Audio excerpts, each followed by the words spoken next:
अस्सलाम वालेकुम। क्या हाल है? ठीक है? तबीयत से ठीक है? मेरा नाम आसिफ गफ़ार है और आप मेरा YouTube channel cyber science academy देख रहे हैं। आज हम क्लास 9 के मैथ का जो एक्सरसाइज स्टार्ट करने जा रहे हैं, एक्सरसाइज 1.5 है। एक्सरसाइज 1.5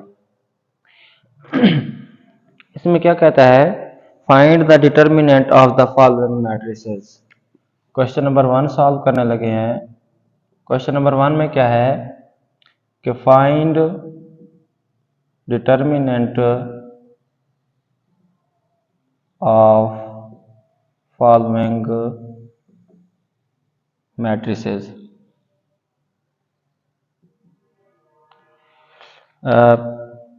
पहला पार्ट है a is equal to -1 1 -1 1 1 0।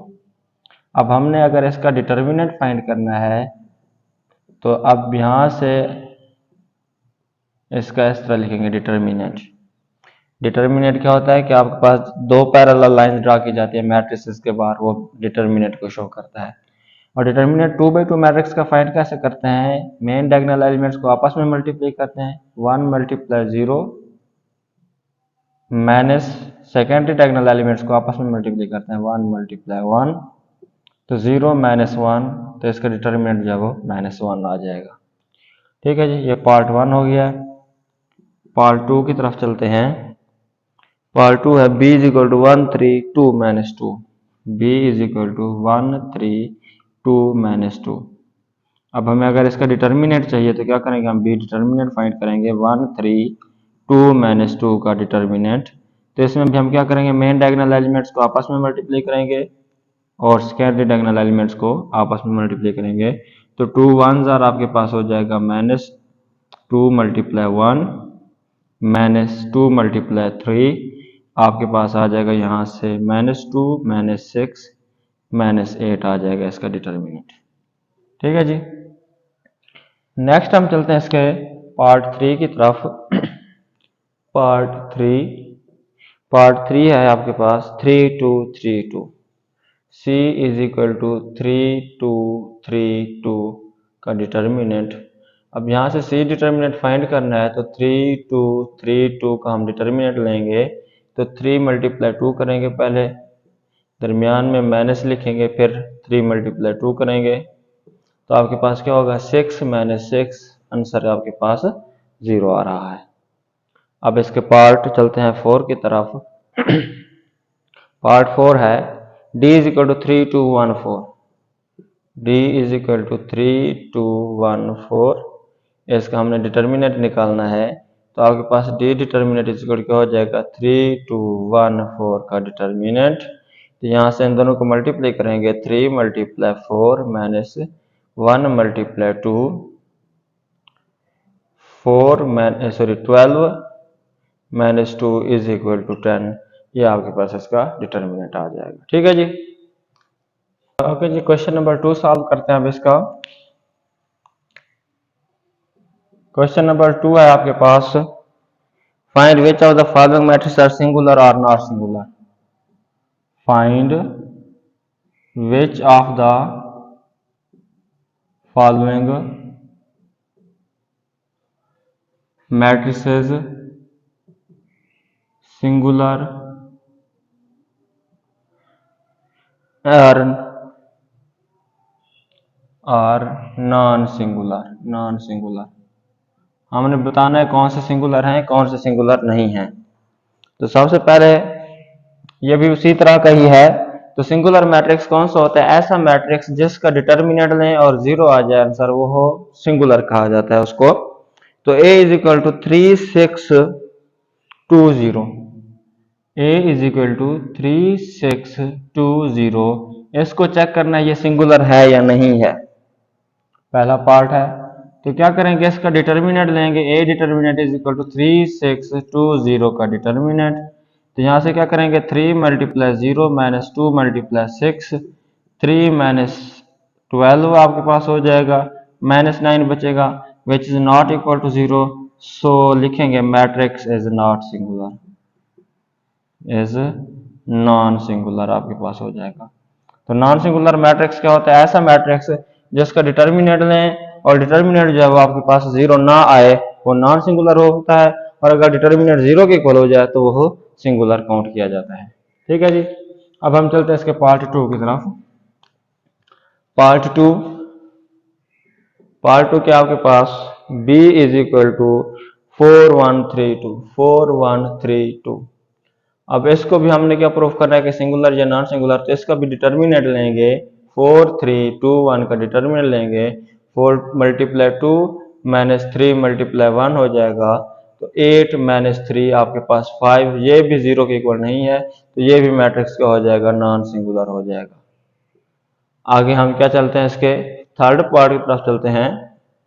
Third part है c is equal to 7 minus 9 3 5, c is equal to 7 minus 9 3 5 हो जाएगा आपके पास। तो इसका भी डिटर्मिनेंट लेंगे 7 माइनस 9 3 5 का डिटर्मिनेंट लेंगे, इन दोनों को आपस में मल्टीप्लाई करेंगे, 7 5 क्या हो जाएगा? 35 minus 27, 3 9 27, 35 plus 27 which is equal to 62। तो सी डिटर्मिनेंट ये भी इक्वल टू जीरो नहीं है, तो ये भी आपके पास क्या हो जाएगा? नॉन सिंगुलर होगा। ठीक है जी। अब इसका लास्ट पार्ट रहता है फोर्थ पार्ट आपके पास है 5 minus 10 minus 2 4, d is equal to 5 minus 10 minus 2 4। तो इसको अभी क्या लेंगे आप? डिटर्मिनेंट लेंगे, तो d determinant is equal to क्या हो जाएगा? 5 माइनस 10 2 4 का डिटर्मिनेंट, 5 4 जार 20, फिर माइनस 10 2 जार ये भी 20, 20 से 20 कैंसल, इक्वल टू जीरो आ गया। तो अब ये जो मैट्रिक्स है ये सिंगुलर काउंट किया जाएगा। ठीक है जी, ये सिंगुलर मैट्रिक्स है। ठीक है जी। ओके जी, क्वेश्चन नंबर आगे जो है वो 3 करते हैं। क्वेश्चन नंबर 3 है, कि फाइंड मल्टीप्लिकेटिव इनवर्स। कोई भी मैट्रिक्स गिवन हो, अगर उसका मल्टीप्लिकेटिव इनवर्स फाइंड करना हो तो एडजॉइंट पे उसका डिटर्मिनेंट को डिवाइड कर दिया जाता है। ये मल्टीप्लिकेटिव इनवर्स का फार्मूला है। तो मल्टीप्लिकेटिव इनवर्स किसका फाइंड करना? सबसे पहला पार्ट है आपके पास यहाँ से, find multiplicative inverse. Find multiplicative inverse. सबसे पहला पार्ट है आपके पास -1 3 2, -1 3 2 0, दैट इज इक्वल टू, ये किसके इक्वल है? यहाँ से ए के इक्वल है, और इसका हमने फाइंड करना है मल्टीप्लिकेटिव इनवर्स। हमने फाइंड करना है मल्टीप्लिकेटिव इनवर्स फाइंड आउट करना है। तो ए इनवर्स का फार्मूला होता है adjoint of A divided by determinant of A, adjoint of A divided by determinant of A. तो पहले हम डिटर्मिनेंट निकाल लेते हैं, डिटर्मिनेंट -1 3 2 0। एक चीज ध्यान रखें, जब अगर पहले डिटर्मिनेंट निकालना, अगर डिटर्मिनेंट आ गया जीरो तो आगे सॉल्व करने की जरूरत नहीं होती। तो क्योंकि सिंगुलर मैट्रिक्स होता है, सिंगुलर मैट्रिक्स का डिटर्मिनेंट जीरो हो, जब डिटर्मिनेंट जीरो हो, नीचे जीरो वैल्यू पुट करें तो वो अनडिफाइंड हो जाती है। तो इसीलिए सिंगुलर मैट्रिक्स का इनवर्स एग्जिस्ट नहीं करता।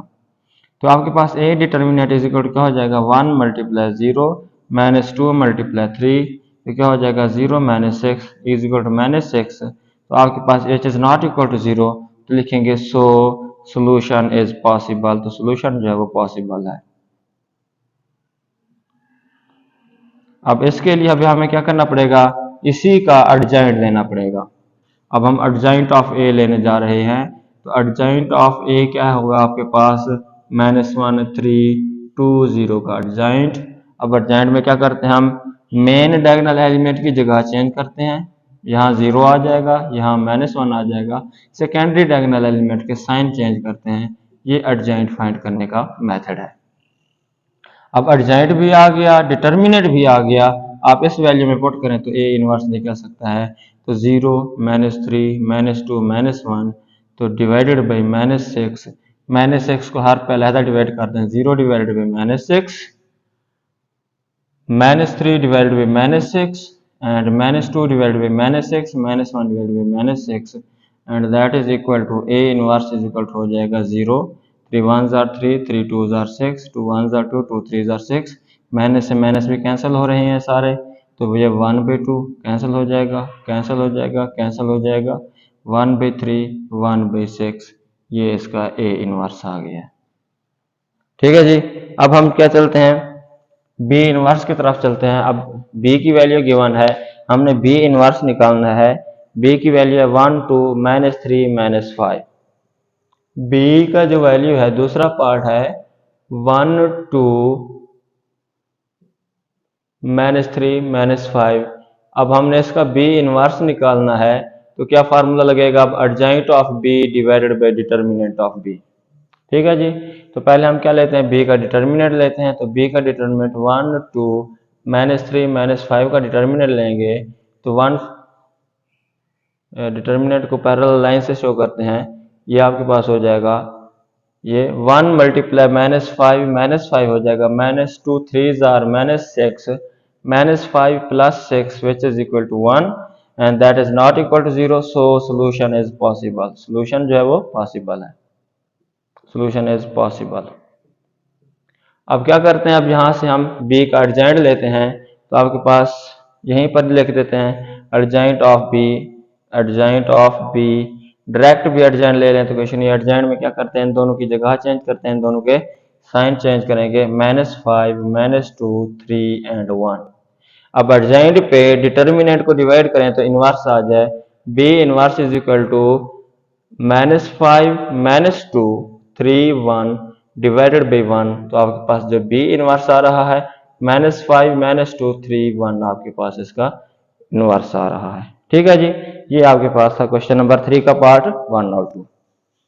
ओके जी, थर्ड पार्ट की तरफ चलते हैं। इसका थर्ड पार्ट है जी, c इज इक्वल टू -2 6 3 -9 3 -9। अब हमने c इनवर्स लेना है, तो c इनवर्स किसके इक्वल हो जाएगा, adjoint of c divided by determinant of c।